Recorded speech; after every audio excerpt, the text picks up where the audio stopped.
عبداللہ کے نام جو میرے، تمہارے، ہم سب کے اندر جانے کہاں چھپا بیٹھا رہتا ہے۔ درگاہ حصہ دوم۔ میں نے عبداللہ کا بڑا ہوا ہاتھ تھام کر مصافحہ کیا۔ اس نے بات جاری رکھی۔ اسی درگاہ کا ایک مجاور ہوں، خدمت کرتا ہوں یہاں آنے والے زائرین کی۔ میں نے غور سے عبداللہ کی جانب دیکھا۔ آپ اپنی گفتگو سے تو پڑھے لکھے لگتے ہیں، پھر یہ سب کچھ؟ میں نے جان بوجھ کر اپنی بات ادھوری چھوڑ دی۔ وہ میری بات سن کے ہلکے سے مسکرایا۔ شاید آپ بھی پڑھائی کا مقصد صرف کسی سرکاری نوکری کا حصول ہی سمجھتے ہیں۔ ویسے میں نے بھی کچھ صفحے سیاہ تو کیے تھے، لیکن یہاں آ کر پتہ چلا کہ اب تک صرف وقت ہی ضائع کرتا رہا ہوں۔ بہرحال آپ بتائیے، میں آپ کی کیا خدمت کر سکتا ہوں؟ نہیں، کچھ نہیں۔ دراصل میرے دوست نیچے ساحل پر میری راہ تک رہے ہوں گے، آپ سے مل کر اچھا لگا۔ میں نے عبداللہ کے کاندھے پر ہاتھ رکھ کے اسے دبایا اور واپسی کے لیے پلٹا۔ پیچھے سے عبداللہ کی آواز سنائی دی، کوئی منت نہیں مانگیں گے آپ؟ میں مسکرا کے پلٹا، چلیے یہ وعدہ رہا، جب کوئی منت مانگنی ہوئی تو یہیں آپ کی اسی درگاہ پر آ کر مانگوں گا، امید ہے سنوائی ہوگی۔ میری بات سن کر عبداللہ بھی مسکرا دیا، مجھے انتظار رہے گا۔ میں اس کی جانب الوداعی انداز میں ہاتھ لہرا کے سیڑھیاں اتر گیا۔ پیچھے وہ سبھی میرے لیے فکر مند ہو چکے تھے۔ مجھے دیکھتے ہی سب سے پہلے عینی برس پڑی۔ ساحر، یہ کیا مذاق ہے؟ تم جانتے ہو ہم سب تمہاری وجہ سے کس قدر ہلکان ہو رہے تھے۔ کہاں چلے گئے تھے تم؟ کچھ ہمارا بھی خیال ہے تمہیں یا نہیں؟ وہ روحانسی سی ہو کر چپ ہو گئی اور میں نے ان سب کے سامنے ہاتھ جوڑے۔ معاف کر دو یار، میرا ارادہ اتنی دیر لگانے کا نہیں تھا، بس دیر ہو گئی۔ میں دوسری پہاڑی کی چوٹی پر بنی درگاہ دیکھنے کے لیے چلا گیا تھا۔ میرے منہ سے درگاہ کا نام سن کے وہ سب یوں اچھلے جیسے میں نے ان کے عین سامنے کوئی بم پھوڑ دیا ہو۔ درگاہ؟ صاحب تم خیریت تو ہے نا؟ ان سب کی حیرت بجا تھی۔ ہم میں سے وہاں ایسا کوئی بھی نہ تھا جس نے آج تک درگاہ تو کیا، عیدگاہ کی بھی کبھی زیارت کی ہو۔ ہم وہ تھے جن کے لیے لوگ منتیں مانتے تھے، ہمیں بھلا ایسی جگہوں سے کیا واسطہ؟ ہم تو خود ایک منت کے طور پہ اس دنیا میں وارد ہوئے تھے، جنہیں بن مانگے ہی اس جہاں میں سب کچھ میسر تھا۔ پھر ہمیں کیا ضرورت تھی ان درگاہوں اور مسجدوں میں ماتھا ٹیکنے کی؟ ہم سے تو ہمارا خدا ویسے ہی سدا کے لیے راضی تھا۔ میں نے جرمانے کے طور پہ اسی رات سب کو ہالیڈے ان میں ڈنر کی دعوت دی، تب جا کر ان لوگوں کا غصہ ٹھنڈا ہوا۔ لیکن عینی ابھی بھی روٹھی روٹھی سی تھی۔ وہ مجھ پہ دوسروں سے کہیں زیادہ اپنا حق سمجھتی تھی، اور اسی حق کا مان اسے یوں روٹھنے پر مجبور بھی کرتا تھا۔ عینی کی یہ خاموشی واپسی پر بھی تمام راستے برقرار رہی، لیکن میں جانتا تھا کہ حسب معمول آدھی رات کو مجھے فون کیے بنا اسے نیند نہیں آئے گی۔ لیکن اس رات تھکن کی وجہ سے میں اس قدر گہری نیند میں تھا کہ نہ جانے کتنی گھنٹیوں کے بعد فون اٹھایا۔ دوسری جانب سے عینی کی پریشان اور کس قدر جھنجھلائی ہوئی آواز ابھری، اتنی دیر کیوں لگا دی فون اٹھانے میں؟ اس کی جھنجھلاہٹ پہ مجھے ہنسی آ گئی۔ ابھی چند گھنٹے پہلے ہی تو تم نے درجنوں لوگوں کی موجودگی میں یہ عہد کیا تھا کہ اب آئندہ تم مجھ سے کبھی بات نہیں کرو گی۔ تم جانتے ہو نا کہ میں تم سے بات کیے بنا رہ نہیں پاؤں گی، اسی لیے اتنا کرتے ہو۔ یار میری کیا مجال کہ میں گورنر صاحب کی اکلوتی بھتیجی کے سامنے ذرا سی بھی اکڑ دکھانے کی جرات کر سکوں۔ مجھے جیل جانے کا کوئی شوق نہیں ہے۔ مذاق مت کرو ساحر، میں بے حد سنجیدہ ہوں۔ میں سیدھا ہو کر بیٹھ گیا۔ اچھا بولو، کیا چاہتی ہو؟ دوسری جانب سے عینی کی شرارت بھری آواز ابھری، تمہیں؟ اچھا تو یہ تم سنجیدہ ہو؟ عینی نے ایک ٹھنڈی آہ بھری۔ یہی تو مسئلہ ہے ساحر، تم نے کبھی میری محبت کو سیریسلی لیا ہی نہیں۔ عینی پر ایسے دورے مہینے میں ایک آدھ بار ضرور پڑتے تھے، اور لگتا تھا کہ آج رات پھر انہی راتوں میں سے ایک ہے جب ہماری زوردار بحث ہونے والی تھی۔ لیکن آج میں اس بحث کے موڈ میں بالکل بھی نہیں تھا۔ او کم آن عینی، تم جانتی ہو میں یہ محبت وغیرہ پہ بالکل یقین نہیں رکھتا۔ محبت صرف جسم کے حصول کی درخواست کا ایک مہذب ذریعہ ہے، بس ایک لفظ ہے اپنی خواہشات پر پردہ ڈالنے کے لیے، اور کچھ بھی نہیں۔ وہ میری بات سن کر چپ سی ہو گئی، پھر آہستہ سے بولی، میں تو تمہیں یہ دعا بھی نہیں دے سکتی کہ تمہارے دل کی بنجر زمین پہ یہ خردرو پودا اگ جائے اور اس کے کانٹے تمہاری روح کو بھی اپنی کاٹ اور چبھن سے زخمی کر دیں۔ تمہارا قصور نہیں ہے ساحر، شاید یہ میری آزاد خیالی ہی میرے جذبے کو بے وقت کرنے کا باعث بنتی ہے۔ Sweet dreams. عینی نے فون کاٹ دیا۔ میں حیرت سے فون کو دیکھ رہا تھا۔ اس لڑکی کو کیا ہو گیا اچانک؟ آج سے پہلے تو کبھی اس نے اس قدر ٹوٹے لہجے میں مجھ سے بات نہیں کی۔ پھر میں نے خود ہی اپنے دل کو تسلی دی کہ شاید شام کی بیئر نے اپنا اثر اس وقت دیر رات کو دکھانا شروع کیا ہوگا۔ میں نے کروٹ لی اور پھر آنکھیں دھیرے دھیرے بند ہوتی چلی گئیں۔ اگلے چند دن میں ہر بڑی اس امریکن گاڑی کو دیکھ کر نہ جانے کیوں چونک سے جاتا تھا۔ میری نظریں دور تک اس گاڑی کا پیچھا کرتی رہتی، لیکن مجھے وہ بڑی شیور لائٹ دوبارہ نظر نہیں آئی۔ پتہ نہیں وہ اس شہر میں رہتے بھی تھے یا پھر کہیں اور سے اس درگاہ کی حاضری کے لیے آئے تھے۔ میں خود بھی نہیں جانتا تھا کہ میری اس بے چینی کی اصل وجہ کیا تھی۔ پھر سب سے پہلے کاشف نے میری یہ کار یاترا محسوس کر لی، اور چوتھے دن اس نے مجھ سے آخرکار پوچھ ہی لیا، کیا بات ہے یار، آج کل ہر بڑی امریکن گاڑی کو دیکھ کر تم اس کے پیچھے ہی کیوں پڑ جاتے ہو؟ میں نے اس روز درگاہ پہ ہونے والے تمام واردات اسے تفصیل سے سنا دی۔ او ہو، تو یہ بات ہے، اب سمجھا۔ میرا یار دراصل گاڑی نہیں بلکہ گاڑی والی کی تلاش میں سرگردہ ہے۔ یار کسی کو تو بخش دیا کرو۔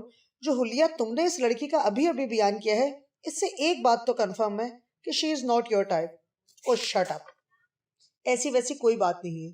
مجھے صرف ایک تجسس ہے کہ آخر اس شہر میں کون سی ایسی فیملی ہے جو میری طرح گاڑیوں کا شوق رکھتی ہے، لیکن میں اس سے واقف نہیں ہوں۔ کاشف بولا، یہ بھی تو ہو سکتا ہے کہ وہ اس شہر سے تعلق ہی نہ رکھتے ہوں، کسی اور شہر سے وہاں آئے ہوں۔ یہی تو الجھن ہے کہ یہ بات کیسے معلوم کی جائے کہ وہ لوگ کہاں سے آئے تھے۔ پتہ نہیں کیوں، لیکن میں اس لڑکی کی اداس آنکھوں میں چھپی داستان پڑھنا چاہتا تھا، لیکن افسوس پڑھ نہیں پایا۔ کاشف کچھ دیر تک غور سے میری جانب دیکھتا رہا، پھر ایک دم اچانک کھڑا ہو گیا۔ چلو اٹھو۔ کہاں؟ آؤ اس کی آنکھوں کی کہانی کا راز جاننے کے لیے۔ چلو اب دیر نہیں کرو۔ میں کاشف کی عادت سے واقف تھا۔ ایک بار جو بات اس کے ذہن میں بیٹھ جاتی تھی، پھر اسے نکالنا ہم میں سے کسی کے بھی بس کی بات نہیں تھی۔ کچھ ہی لمحوں بعد کاشف کی چروکی جیپ تیزی سے اسی سڑک پر رواں تھی جو اسی ویران ساحل کی پٹی کی جانب جاتی تھی جہاں وہ درگاہ واقع تھی۔ کاشف نے جیپ بالکل سیڑھیوں کے قریب لا کے کھڑا کر دی۔ میں نے حیرت سے اس کی جانب دیکھا۔ ہم یہاں کیوں آئے ہیں؟ تمہیں وہ گاڑی یہیں نظر آئی تھی نا؟ تو اگر ہمیں اس گاڑی کا کوئی سراغ مل سکتا ہے تو وہ یہیں ملے گا۔ چلو اوپر درگاہ میں چل کر کچھ سنگل لینے کی کوشش کرتے ہیں۔ میرے پاس کاشف کی بات مان لینے کے سوا کوئی چارہ بھی نہ تھا۔ ہم دونوں تیزی سے سیڑھیاں پھلانگتے ہوئے درگاہ کے صحن تک جا پہنچے۔ باہر بیٹھے ایک مجاور نے ہمیں جوتے اتارنے کا اشارہ کیا۔ جوتے اتارتے ہوئے میں کچھ یاد کر کے چونک سا گیا۔ اس روز بھیڑ کی وجہ سے شاید اس دروازے پہ بیٹھے مجاور کی مجھ پر نظر نہیں پڑ سکی تھی، لہٰذا میں جوتوں سمیت ہی درگاہ کے صحن میں داخل ہو گیا تھا۔ مجھے تو ان آداب کا کچھ پتہ ہی نہیں تھا، لیکن عبداللہ کی نظر تو میرے جوتوں پر ضرور پڑی ہوگی، پھر آخر اس نے مجھے جوتے اتارنے کا کیوں نہیں کہا؟ میں اسی سوچ میں گم کاشف کے پیچھے پیچھے درگاہ کے صحن میں داخل ہو گیا۔ کاشف نے دھیرے سے میرے کان میں کہا، میں درگاہ کے متولی سے اس گاڑی کا سراغ لگانے کی کوشش کرتا ہوں، تم یہیں ٹھہرو۔ میں جانتا تھا کاشف ایسے معاملات میں پیسے کی طاقت پہ یقین رکھتا تھا۔ وہ ضرور متولی کے ہاتھ پہ 1000 روپے رکھے گا اور اس سے معلومات حاصل کرنے کی کوشش کرے گا۔ کاشف تیزی سے درگاہ کے پچھلے دروازے سے نکل کے کسی اور جانب غائب ہو گیا۔ میں نے گہری سانس لی اور پیپل کے پیڑوں کے نیچے رکھے پانی کی گھڑوں کی جانب بڑھ گیا۔ اچانک ہی پیڑوں کے پیچھے سے عبداللہ آتا دکھائی دیا۔ اس کے ہاتھ میں چھوٹا سا فوارہ تھا، شاید وہ پھولوں کو پانی دے کر واپس آ رہا تھا۔ ہم دونوں کی نظر بیک وقت ٹکرائی۔ عبداللہ نے خوش دلی سے میرا استقبال کیا۔ ارے آپ، کیا میں یہ سمجھوں کہ منت مانگنے کا وقت اتنی جلدی آ گیا؟ میں ہنس دیا۔ نہیں، ابھی وہ وقت نہیں آیا، دراصل کسی کی کھوج مجھے دوسری بار یہاں تک کھینچ لائی ہے۔ عبداللہ نے غور سے میری جانب دیکھا۔ میں دعا کروں گا کہ آپ کی کھوج تشنا نہ رہے۔ Thank you. ویسے ایک بات کہوں، اگر بری نہ لگے، ہم دونوں تقریباً ہم عمر ہی ہیں، اور آپ جناب کے چکر میں پڑھ کر ہم خواہ مخواہ تکلف کے دھاگوں سے بندھے جا رہے ہیں۔ اگر ہم دونوں ایک دوسرے کو تم کہہ کر مخاطب کریں تو میں بہت ایزی محسوس کروں گا۔ عبداللہ مسکرایا۔ چلو ایسے ہی صحیح، لفظ اور القاب تو صرف اظہار کا ذریعہ ہوتے ہیں۔ ایک بات بتاؤ، اس دن پہلی مرتبہ جب میں اس درگاہ تک آیا تو اپنی لا علمی کی وجہ سے جوتے اتارنا بھول گیا تھا، لیکن تم نے میرے جوتے دیکھ کر بھی مجھے اتارنے کو نہیں کہا، کیوں؟ کیا تم نہیں سمجھتے کہ اس طرح انجانے میں ہی صحیح پر میں نے درگاہ کے فرش کی بے حرمتی کی تھی؟ فرش تو پھر دھل سکتا ہے، سو دھو لیا گیا تھا، لیکن مجھے یہ اچھا نہیں لگا کہ تمہیں تمہاری پہلی ہی حاضری پر ہی ٹوک دوں۔ مجھے حیرت ہوئی، یہ کیسا مجاور ہے جو اپنی درگاہ کے فرش سے زیادہ دلوں کے میلے ہونے کو اہم گردانتا تھا؟ میں نے غور سے عبداللہ کی جانب دیکھا۔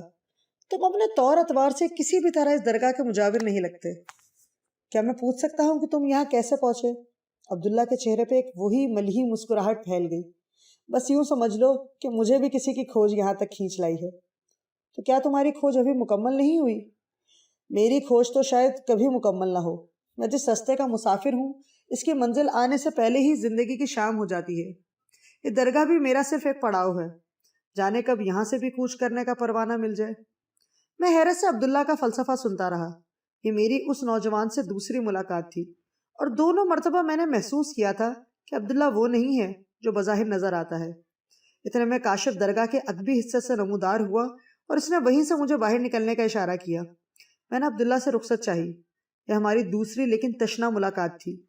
امید ہے تیسری ملاقات جلد ہوگی اور ہم دونوں تب ٹھیک طرح سے ایک دوسرے کو جان پائیں گے۔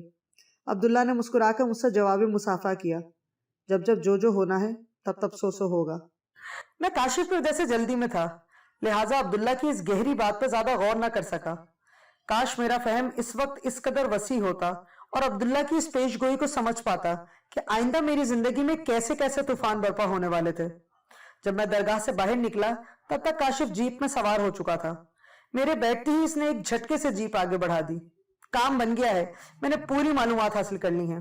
میں نے بے چین ہو کے کاشف سے وضاحت چاہی۔ رکو مت، بولتے رہو۔ کاشف نے گاڑی ہائی وے پر ڈال کر ریس بڑھا دی۔ دراصل پچھلی مرتبہ جب ہم یہاں ریس کے لیے آئے تھے تب وہ جمعرات کا دن تھا، اسی لیے اس دن یہاں تمہیں بہت زیادہ بھیڑ بھی نظر آئی۔ وہ گاڑی بھی یہاں ہر جمعرات کو آتی ہے۔ گاڑی کے مالکان کے بارے میں تو میں کچھ زیادہ نہیں جان سکا، بس اتنا پتا چلا ہے کہ کوئی جدی پشتی رئیس ہیں، اور جن دو عورتوں کو تم نے دیکھا تھا وہ ماں بیٹی ہیں۔ کبھی کبھار ان کے ساتھ لڑکی کا باپ بھی چڑھانے آ جاتا ہے۔ البتہ ماں بیٹی کا گزشتہ 2 برسوں میں یہ پکا معمول ہے کہ ہر جمعرات کی شام یہاں آتی ہیں اور ہر ہفتے ہزاروں روپے کا چڑھاوا چڑھا کر واپس چلی جاتی ہیں۔ تمہیں یہ سب کس سے پتہ لگا؟ میرا مطلب ہے کہ جمعرات کے شام میں آنے والے زائرین کی تعداد تو اچھی خاصی ہوتی ہوگی، پھر ان کے درمیان میں ایک خاندان کو یاد رکھنے والا کون ہو سکتا ہے؟ کاشف زور سے ہنسا۔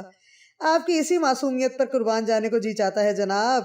یار چاہے ہر جمعرات سینکڑوں لوگ درگاہ کی زیارت کو آتے ہوں، پر ان میں سے کوئی بھی ایسا نہیں ہوتا ہوگا جو ہر بار ہزاروں روپے کی نظر دیتا ہو۔ اور پھر ان کی گاڑی اور ان کے رکھ رکھاؤ کو تو تم نے خود نوٹس کیا ہے۔ ایسے لوگ ہزاروں کی بھیڑ میں بھی ہوں تب بھی انہیں پہچانا جا سکتا ہے۔ اب اپنا سر زیادہ مت کھپاؤ، صرف 2 دن کی بات ہے۔ اس جمعرات کو ہم خود یہاں درگاہ کے دروازے کے قریب ڈیرے لگائے بیٹھے ہوں گے۔